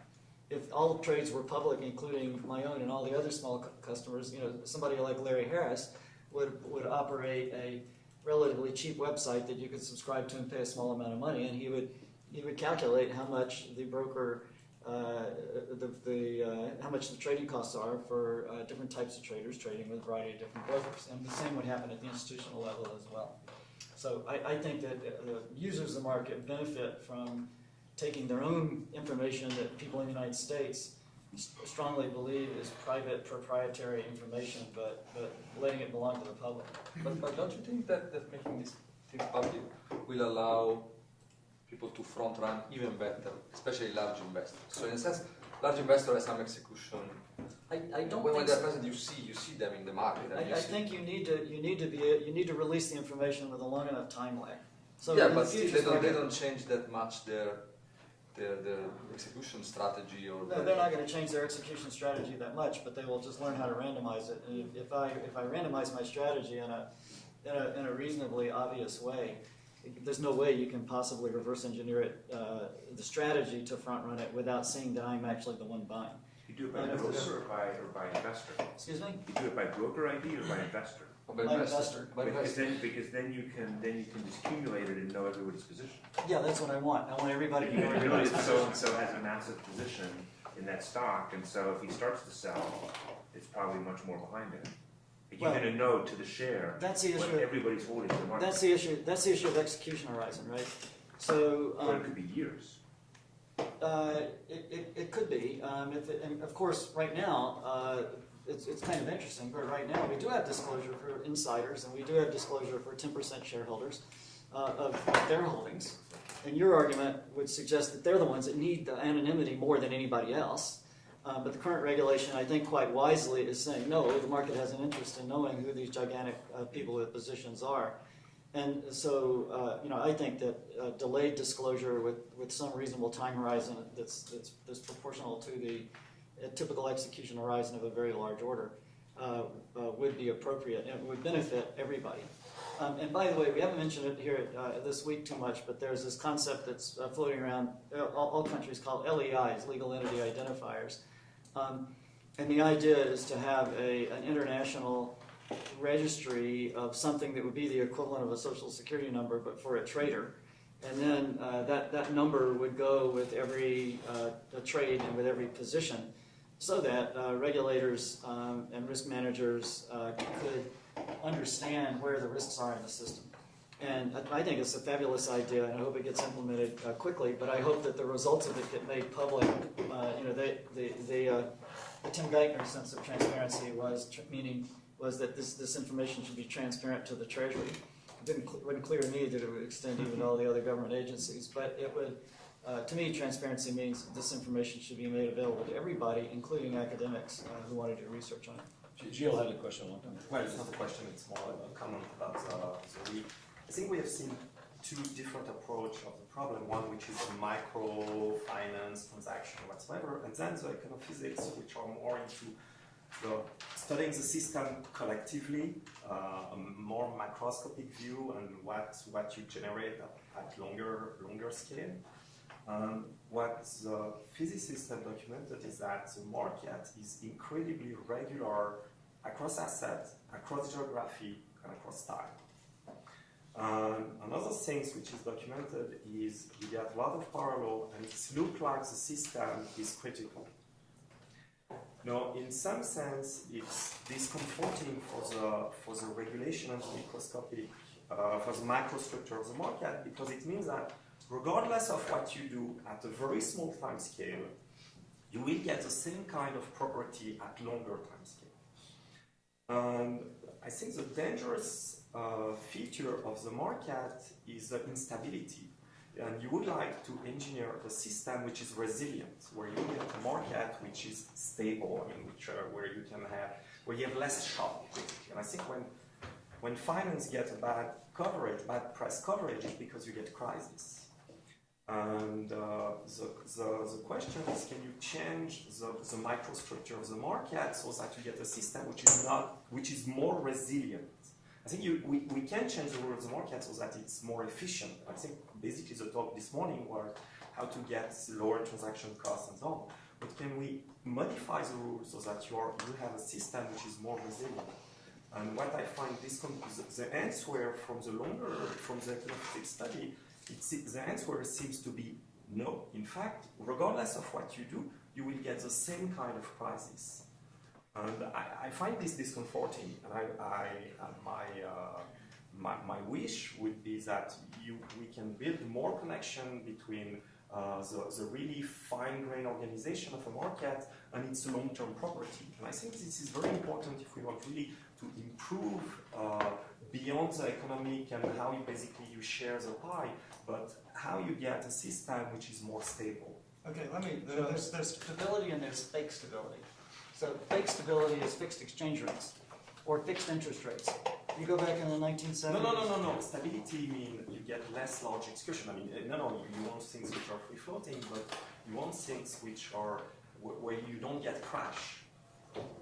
Well, what I'm saying is that it's like if you're thinking of designing a system and the government kind of regulating or controlling the system, one extreme is fixed exchange rates, where you're pegged to Bretton Woods or something like that. Or in the EU, they have a system of fixed exchange rates now. But then you get much larger movement at the end. Well, yeah. So so it's fake stability. The system of fixed exchange rates that existed in the 1950s and 60s and that exists in Europe now is a system of fake stability. And at various points in time, different countries will get into trouble, and then they will devalue. And so the stochastic process that violates your maybe there is a universal principle, but it is definitely the fact that the government has implemented a system of fixed exchange rates has changed the stochastic process the interest rates follow and turned it into something like a jump process where you have the peso problems. That result where the instabilities all get compressed into one event that's a big devaluation, typically a downward move in a currency. You also get the same thing with interest rates. You can have a regime where the government pegs the interest rate, like Greenspan's Great Moderation, and Greenspan's Great Moderation resulted in a similar thing that happened in 2008. Or you can let interest rates be more governed by market forces. You can also have the government trying to stand in the way of the stock market and make it more stable, and it will. I'm sure that will backfire, just like it backfires in other situations. When the government stands in the way of the stock market, you eventually get socialism, because eventually the economy goes bankrupt and the government owns everything. My point is that, let's say, if you introduce minimum delay, if you introduce a tax, if you introduce a cost for the message to record the foreign exchange, if you introduce some randomization of the order, will you get a market which have less extreme events? You'll get a market which has more small events that look extreme, but that in the grand scheme of things are meaningless, like the flash crash. It lasted 20 minutes. Over the 20 minutes close to close, the price change was roughly zero. So it was kind of, in some sense, a non-event. And that's a whole lot different from the financial crisis of 2008, right? You'll get lots of little things like the flash crash, but I'm guessing you would get fewer things like 2008. Let me take a cut at stability as well. So when we talk about stability, we're usually thinking about volatility, and I think it's useful to discriminate among different types of volatility. Clearly, we're concerned about episodic volatility. We don't like the episodes, but If the episodes are correcting something that's wrong, then hopefully that's probably a good thing, and we would have liked to have not have done wrong before. But the other type of volatility that we don't like is the transitory volatility. And a lot of us think that, that these big episodes or too much bouncing around, that it's transitory. There's something wrong with it. So some of the transitory volatility is normal, which is related to the transaction processes. People are demanding liquidity. If they're buying, they push prices up, and then they come back down. So it's interesting to ask, what is the evidence on transitory volatility? And the answer is there's very little transitory volatility except for sort of crazy episodes like the flash crash. Markets really seem to be following some sort of martingale or random walk or something like that. So if our notion that they're unstable, if we're to give meaning to it, it would appear to be that meaning has to be something that's different from something that's creating negative serial correlation. So if we're saying unstable is causing prices to be wrong, well, wrong gets corrected and that creates negative serial correlation. We're not seeing a lot of negative serial correlation at short intervals.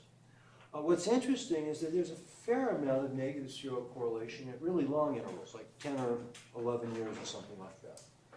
So that volatility doesn't add up as we'd expect it would. You can't just take volatility for a week and multiply it by 50 or multiply it by 50 times 10 years and get a measure of, by volatility I mean variance of course, and get a variance that actually reflects what 10-year variances are likely to be.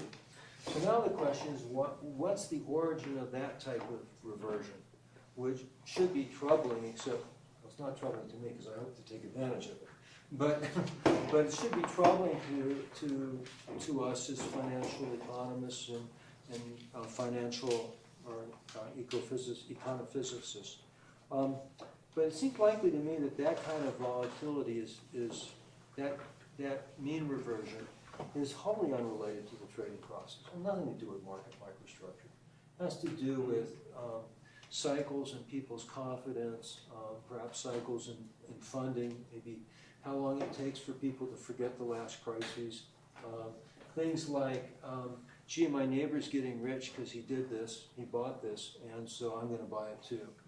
Or cycles like, gee, everybody lost a lot of money, I'm never going to do this again until I forget about it, right? And those are sort of behavioral things that may be real, hard to model, but are really unrelated to market microstructure. So let me argue the other side of that. I'm not sure whether it works or not, but it's actually some of my current research. So in order to get trade, one of the big puzzles of financial markets and the big puzzle of market microstructure is why do people trade so much? Why is stock turnover maybe about 100% of market cap a year, or maybe it's 50%, or maybe it's 200%, but it's something in there, and it's been like that for decades. Very high, seemingly very high turnovers of holdings of stocks. And one answer to that question is that people trade because they think they can beat the other guy. And that requires a kind of behavioral hypothesis that people think that they're smarter than their competitors, but by definition, on average, everybody is average smart. So the average guy can't be smarter than the average guy. And the research I'm conducting suggests that people need to think that they're 2 to 4 times smarter, more than 4 times smarter than the people they're trading with. Otherwise, you wouldn't get trading. What do you mean by 4 times? 4 times Right, smarter in so this 4 sense means you've got a signal and its precision is 400 IQ or something, or what? what it means is what it means precisely is that the precision of your signal is 4 times. You think the precision of your signal is 4 times greater than other people think the precision of your signal is. Of course, other people aren't thinking of you individually; they're thinking about the precision of the average signal. So everyone sort of thinks that their signal is more than 4 times as precise as the average signal of the people they're trading with. But since everybody thinks that way, there's some inconsistency. But that inconsistency seems to be necessary to get markets to work. So then the question that's related to these long-term anomalies is, what is the precision of these signals? Is it high or is it low? And if people think the precision of their signals is high, and it's much higher than it really is, that's a separate issue. There's two issues. There's a relative issue of, do I think my signal is better than yours? And then there's the kind of issue that Larry is talking about, well, what is the true level of the precision of the average signal? But if the true level of the precision of the average signal is quite low, maybe even less than a fourth of what people think it is, then people will be trading based on what they think is information that's really not, and that will create cycles in prices that is consist of excess volatility and mean reversion, and then it will show up over the horizon that it takes to determine that these signals really didn't have that great a precision. So it could be that anomalies have a microstructure foundation, even anomalies that persist for 10 years, or maybe it's the case that they don't. It's kind of, to me, it's kind of an empirical question, but value, momentum, and a lot of the anomalies that we traditionally talk about in finance, it can be modeled using this idea of what we call relative overconfidence, and whether it works or not, I don't know. But isn't a lot of this intermediation that I don't know individual traders, at least no normal people who have positions in equities and other things just for retirement purpose or whatever. They don't trade very often, but they do buy funds that trade for them. So you are actually not aware that you are helping to turn over this thing, but your intermediary, your agent is doing it. And they're doing it because they're playing a completely different game where they are competing with each other and have to show results. There's another layer in between, I think. There's a very you have to get to before you understand why the volume is so high. Modeling that layer is very interesting. Right. It's a real interesting. Jesse Livermore wrote in his book Reminiscence of a Stock Operator that there's a Wall Street fool who trades because he's paid to do so, something to that effect. Right? That, you hire a manager, you expect him to trade. So one thing to look at, if asset managers' trades were all public, then you could actually look at them and see, are they just coming to work and trading the same number of shares every day, or do they trade a lot? I think people some get days very and upset. others? What do you mean you're trading? I think people will get very upset going to see what their manager's doing So, for them. on the one extreme, you would have the ones Larry refers to that trade very stable amounts from day to day, which might have something to do with the production process of information. It might be very legitimate, actually. But then you have other people like Warren Buffett who says, I'm sitting on tens of billions of dollars in cash and I'm not trading because I haven't seen any good deals for a while. So you get both extremes of that. That's very interesting. So it's another direction, but just to wrap up like some of the issues of this whole week, I didn't see like anyone talking like really bad things about HFTs. And I view also like this, I'm not against HFTs. This is a natural evolution of electronic trading. You both put that. What I see is that you mentioned something very important, transparency, right? What's it called? LEI. Yeah, this goes to the direction we have in Brazil. We feel in Brazil we have a lot of stability. Okay, we are not really worried about HFT issues, and we have a lot of controls, as I showed you. We have, for example, one tool which is called Throttle, and you maybe some of you can give an opinion about Throttle, because I think it's an important tool to have around. I think flash crash, for example, is a matter of lack of control. Okay, it's an extreme movement, so if you had control for that, that will not be so extreme, so like that. So I think it's, for example, regulators and exchanges have a big role in trying to impose controls. Not like against HFTs. I don't think this is an issue. This is a natural evolution of the market. But we, in our sides, it's just like a matter of putting controls. So the transparency that you mentioned, we have a lot in Brazil, as you know. We can track like on intraday basis the formation of the portfolio for each trader, each final client. This is amazing for risk management. I think this is the path to go. That's why we feel so safe about this in our markets. For example, I gave only some technological issues here that might be a problem caused by not only HFT but electronic trading in general. But this we can track like so easily. So this guy is starting to do this. So let's settle a different throttle parameter, or let's call the guy. Let's see what's happening. Or is it a runaway algorithms? We have tools against it. So I mean, just focusing on from now on. Okay, I'm putting this in a very pragmatic way, not to be only like discussions. Like from now on, a lot of people are globally expecting some conclusions from this meeting that we're having here. I think like invest more in controls. This is not out of control, okay? HFT trading and this kind of evolution is not really out of control. We just have to implement technological issues, okay? Technological controls. This would avoid flash crash. The other thing, like Fabrizio mentioned the other day, like spoofing, layering. This is like for years in the financial markets. Since you have faster traders, you need better tools to also monitor these traders. It's not that they really do, like front running. For example, with transparency, you can monitor their strategies. And we do, like, you know, we don't see, like, if in one day we see some problem, okay, we're gonna call the guy, and, you know, and of course tell the regulators and inform everyone. But so this allows you to allow the evolution of natural evolution of the market, okay? And finally, one thing that Larry mentioned, I think it's very important, very important. I think it's more like deep in the evolution of these markets towards like market power, maybe monopoly, oligopoly. So this is, I think, the only, as I understood, the only big issue that regarding high frequency trades, especially that come out from this meeting that really is of concern, and we need, maybe with transparency we can track this happening. Okay, I'm gonna say something you may not want to hear. Of all the countries in the world, Brazil is one of the ones that comes to mind that persistently over the decades has fought against market forces by having an overvalued exchange rate, by having a banking system that's regulated in such a way that interest rates are practically the highest in the world, you know, on a sustained basis. And currently, by having the government try to pursue an industrial policy that steers resource allocation in a direction that creates a lot of employment and a lot of home production of goods that Brazil does not have a comparative advantage producing. At the same time, let me just keep going. You know, Brazil is one of those countries that's subject to capital inflows and capital outflows, and Brazil has been, up until recently, been the beneficiary of dramatic capital inflows.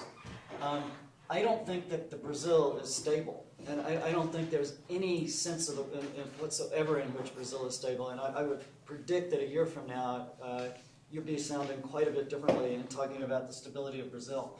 So if we think about high-frequency traders, I think that they hold inventories for very short periods of time. So whatever their effect is on volatility or direction of prices, it only lasts, in my opinion, for as long as they hold their position. So if you hold a position for 5 minutes, you have an effect on 5-minute volatility and mean reversion.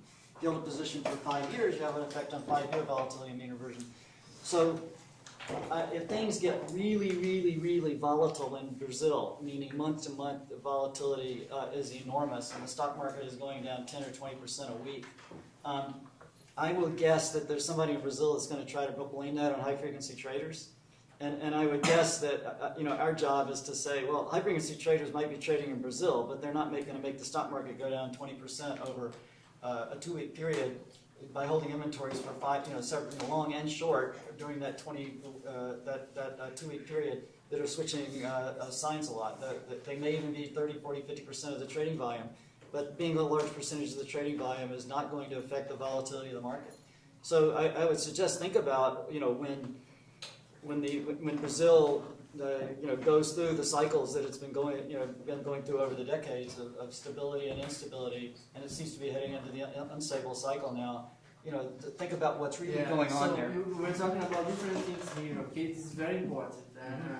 We were talking about the economy. I was talking about the financial, the financial system. Okay, we have a lot of transparency and especially regarding the microstructure of our markets, okay? So the way we, as an exchange, we track all the traders' behaviors, and this is what I'm talking about, okay? The stability of the ongoing of this market, this exchange, okay? The day-to-day transactions over there. This is what I call stability. Of course, Brazil is an emerging country. So, about interest rates that you said, like it went up, to the roof.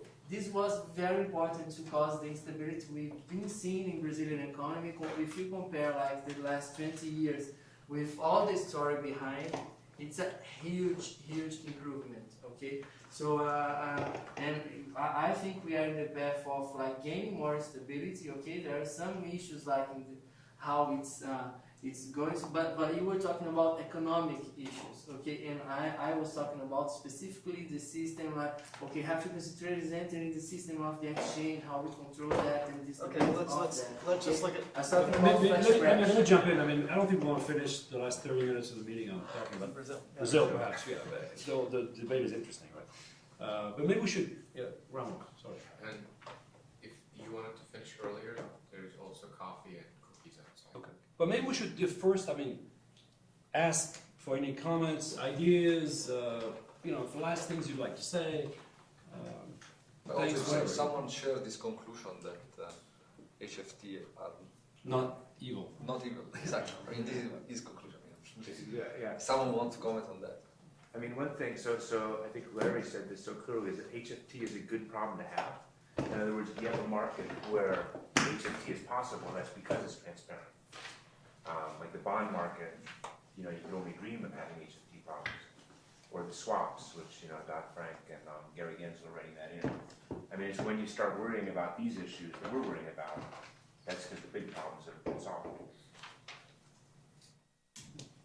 That's nice. That's fine. Anybody else?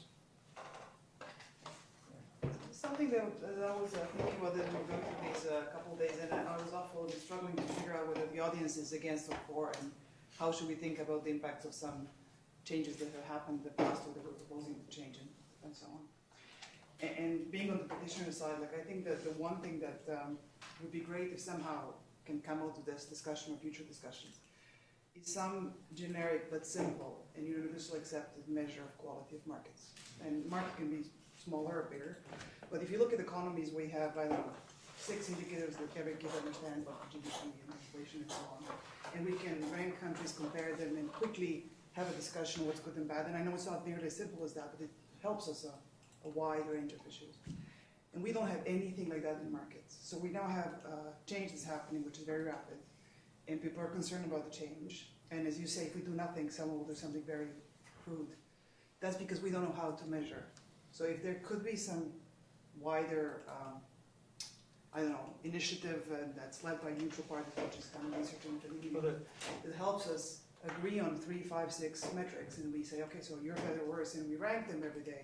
You would see companies like my own quickly adapt to become better and come up with all kinds of solutions, slower, random, we'll come up with those, but you have to help us prove the impact when we discuss with regulators and our clients and everyone else, because there's no universal accepted good value. I don't think there can be a universally accepted measure of market quality because traders differ, and what's good for one trader is not necessarily good for other traders.